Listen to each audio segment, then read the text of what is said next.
ঠাকুরকে ভালোবাসলে সর্বনাশ হয় জীবনে, বললেন শ্রী আচার্যদেব। কিন্তু কেন? জানতে হলে ভিডিওটি দেখতে থাকুন। নাটমণ্ডপে বললেন শ্রী আচার্যদেব, আপনারা শ্রী ঠাকুরকে ভালোবাসেন?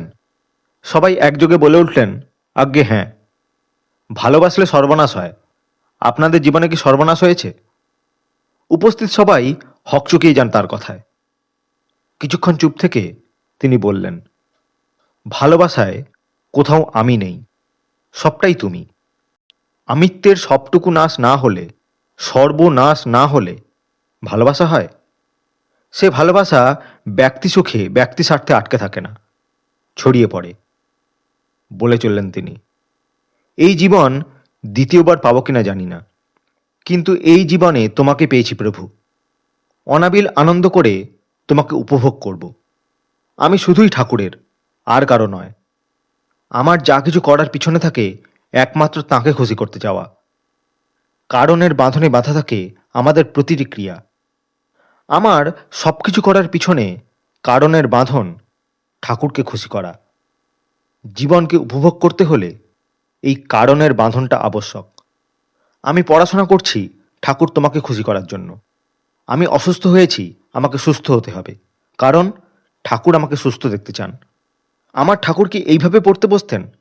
ঠাকুর কি এইভাবে কথা বলতেন? এই ধরনের বিবেচনাগুলো নিয়ে চলাই ঠাকুরকে নিয়ে চলা।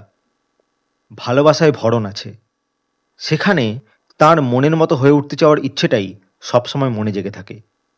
তাই সবসময় ঠাকুরকে নিয়ে তন্ময় হয়ে থাকতে হয়। ঠাকুরে মগ্ন হয়ে থাকলে সবসময় তাঁর পরশ পাওয়া যায়। মন জুড়ে শুধু তুমি থাকো ঠাকুর, আমি মগ্ন থাকি তোমাতে। এই হলো সার্থক প্রার্থনা। এই প্রসঙ্গে শ্রী আচার্যদেব বললেন একটি ঘটনা, ভালোবাসায় সর্বনাশ হওয়ার ঘটনা। চিকিৎসকের পরামর্শ মতো প্রতিদিন বিকালে কিছুটা সময়ের জন্য শ্রী বরদা শ্রী ঠাকুরকে হাঁটতে নিয়ে যেতেন। একদিন হেঁটে ফেরার পথে পার্লারের কাছাকাছি পৌঁছানোর পর শ্রী বরদা ঠাকুরকে নিবেদন করলেন, আগে আজ পার্লারের সোজা দরজাটা দিয়ে না ঢুকে যদি পাশের দরজা দিয়ে ঢোকেন। কেন?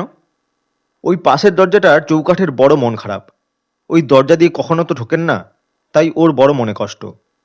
ওর একান্ত ইচ্ছা যদি কখনো ঠাকুর তাঁর চরণের পরশ আমাকে দেন, তাই বলছিলাম। বেশ, আজ তবে ওর ইচ্ছেই পূর্ণ হোক। শ্রী ঠাকুর শ্রী বরদার হাত ধরে এগিয়ে যান পার্লারের ডান পাশের দরজাটার দিকে। ছোট্ট ঘটনা, বলে চললেন আচার্যদেব। এই ছোট্ট ঘটনাটির মধ্যে একটা গভীর ব্যঞ্জনা লুকিয়ে আছে।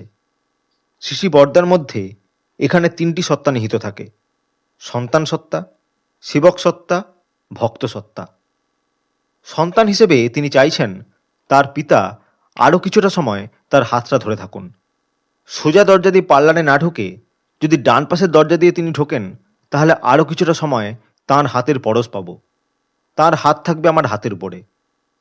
আবার সেবক সত্তা ভাবছে, ঠাকুরকে যদি আরও দুপা বেশি হাঁটতে বলি, ঠাকুর ছেলে মানুষের মতো নানা করে উঠবেন। কিন্তু ঠাকুরের শরীর ভালো রাখার জন্য আরও কয়েক পা হাঁটলে ভালো হয়। তাই কৌশল করে সেবক আরও কয়েক পা হাঁটান শ্রী ঠাকুরকে। আর ভক্তসত্ত্ব উপলব্ধি করতে পারে তথাকথিত প্রাণহীন একটা দরজার চৌকাঠের অন্তরের ইচ্ছার কথা। একটা দরজাও যেন প্রিয়কে উপভোগ করার থেকে বঞ্চিত না হয়। তাই তার মনের কথা পৌঁছে দেন প্রিয় পরমের কাছে। আমাদের প্রত্যেকেরই এই তিনটে সত্তা রয়েছে। তাই আমরা প্রত্যেকেই চাই অনন্তকাল ঠাকুর আমাদের হাত ধরে থাকুন। আমার প্রত্যেকটা চলা বলা করা দিয়ে তাকে যেন আমি তৃপ্তি ও স্বস্তি দিতে পারি। শুধু আমি একা না, আমার চারপাশের প্রতিটি সত্তা আমার প্রিয় পরমকে উপভোগ করুক। এই প্রসঙ্গেই অন্য একটি ঘটনা। শ্রী ঠাকুরের ব্লাড টেস্ট হবে।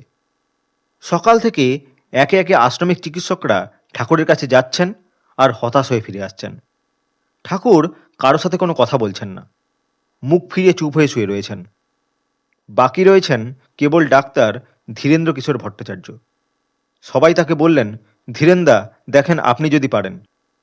ধীরেন্দা শ্রী ঠাকুরের ঘরে প্রবেশ করে শ্রী ঠাকুরকে প্রণাম করে ধীরে ধীরে বললেন, আজ্ঞে ঠাকুর, আপনি ভালো থাকলেই যে আমরাও ভালো থাকি। শ্রী ঠাকুর সাথে সাথে পাশ ফিরে উচ্ছ্বলিত হাসিতে বাড়িয়ে দিলেন তার হাত। এই ঘটনার পর থেকে শিশি বরদা ধীরেন্দাকে নির্দেশ দিয়েছিলেন, যখনই শিশি ঠাকুরের ব্লাড নেওয়ার প্রয়োজন পড়বে যেন ধীরেন্দাই ঠাকুরের কাছে যান। একদিনের ঘটনা। সকাল থেকেই ধীরেন্দা ইঞ্জেকশনের সিরিঞ্জ নিয়ে বসে গেছেন। নিজের হাতের বিভিন্ন জায়গায় ইঞ্জেকশনের সূঁচ ফোটাচ্ছেন। তা দেখতে পেয়ে তার ছোট নাতনি তাকে জিজ্ঞাসা করছে, দাদু, এটা তুমি কি করছো? ধীরেন্দা বললেন, আজ তো ঠাকুরের ব্লাড নিতে হবে, তাই নিজের হাতে ইঞ্জেকশনের সূঁচ ফুটিয়ে দেখছি কেমনভাবে ঠাকুরের শরীরে ইঞ্জেকশনের সূঁচ প্রবেশ করালে ঠাকুর ব্যথা পাবেন না। তাকে তৃপ্তি দিতে চাওয়ার, তাকে স্বস্তি দিতে চাওয়ার কি তীব্র আকুতি। ধীরেন্দার মনের সবটুকু জুড়ে থাকে কেবল তুমি। অন্তর জুড়ে শুধু একটি আকাঙ্ক্ষা, ঠাকুর তুমি তৃপ্তি পাও। ভালোবাসলে এমনই সর্বনাশ হয়।